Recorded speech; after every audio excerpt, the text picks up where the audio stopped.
ce soir parce que le match était bien engagé et puis il y a ce début de troisième tiers qui réduit un peu à néant tous les efforts consentis auparavant. Qu'est-ce que tu peux nous dire à chaud comme ça? Le match, il s'est joué sur les unités spéciales. Là. Nous, je pense qu'on en marque 3. Eux, ils en marquent, je sais pas, 4, 5, je sais pas. Là. Je veux dire, c'est très rare dans un match qui a 7 buts en supériorité. Honnêtement, je parle très rarement de l'arbitrage, mais ce soir, ça n'a pas été bon.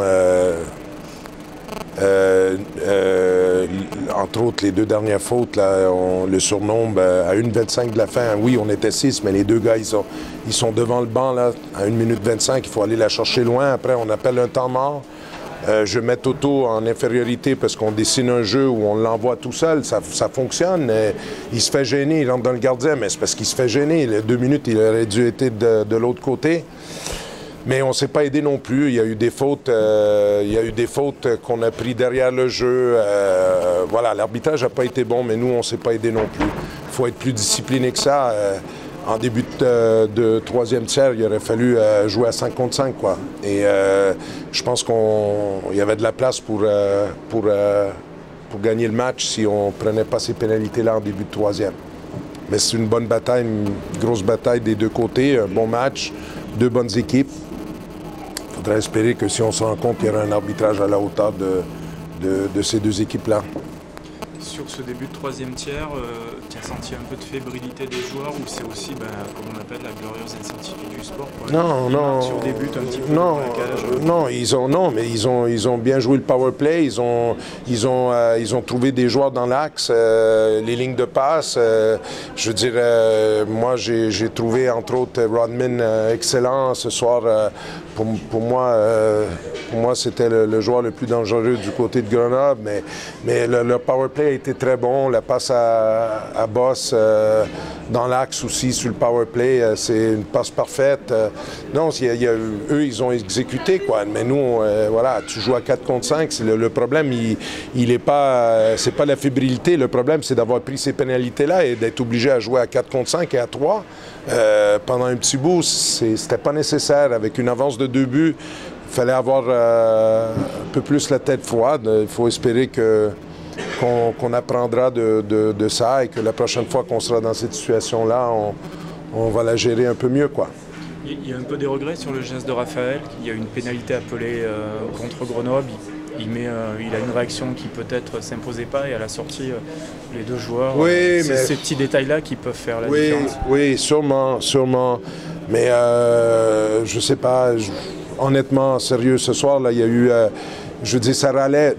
Moi, je râle pas derrière le banc. Je n'ai pas râlé durant le match, mais le banc de Grenoble, Edo, il a passé le match à râler tout le match. Hein. Ça veut dire qu'il ne devait pas être content de l'arbitrage. Peut-être qu'il est content du résultat au final, mais je veux dire, l'arbitrage a été sévère, mais à outrance. Et il n'y a pas eu de... Ça a été compliqué, ça a été un match compliqué parce que ça a été haché, parce qu'il y a eu très peu de jeux finalement à 5 contre 5. Il n'y a pas de regret. Je pense qu'on avait le match en main en début de troisième. Il aurait fallu être, comme j'ai dit, un peu plus avec la tête froide et mieux gérer cette avance, c'est-à-dire de jouer simple, de rester discipliné, ce qu'on n'a pas fait, quoi. C'est tout. Okay. On a senti l'équipe un peu émoussée justement dans ce troisième tiers, alors que les 2 autres avaient parce que Grenoble n'était pas émoussé. Avez-vous vu l'intensité? Non, mais justement... On est arrivé à midi hier d'Amiens. Hein? On a passé 24 heures sur 40 dans un cas couchette. Donc voilà, moi je suis très très content de l'intensité qu'on a mis. Moi, j'ai pas trouvé émoussé. Il faut être émoussé. Si t'es pas émoussé, ça veut dire que t'as pas fait ton match. Tu vas pas te balader contre Grenoble. Hein? 81 points ce soir à Luciano, je crois, avec 2 points d'avance sur les poursuivants. Bon, il reste 4 matchs, mais Gap a aussi son destin en main. Non, mais il faut continuer. Je pense... Moi, de toute façon, je vous le dis, Grenoble, pour moi, c'est le grand favori au titre. Donc, on verra au bout de la ligne. C'est pas sûr. Là, tout peut arriver. Déjà, je suis très content parce que Ringrose est sorti au tout début du premier tiers. Voilà, ça, c'est une autre faute qui a pas... C'était un coup de crosse. je vais pas dire où parce que sinon je vais parler de la blessure, mais il a passé une radio, il est déjà dans le vestiaire, il n'y a aucune fracture. C'est déjà une bonne nouvelle parce qu'on avait peur de le perdre pour le reste de la saison. On a quand même vu une équipe, votre équipe, qui a quand même relevé le défi.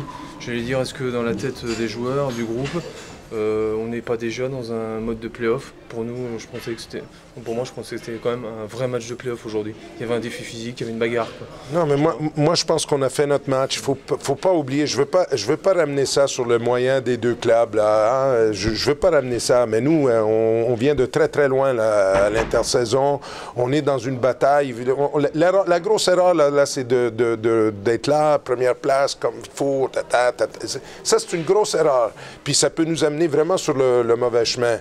Faut avoir du recul, il faut regarder d'où on vient, qu'est-ce qu'on est en train de faire aujourd'hui, cette saison, et continuer notre chemin. Comme j'ai dit aux joueurs, on n'est pas obligé de gagner tous les matchs d'ici la fin. Il faut juste gagner le dernier match de la saison, c'est tout.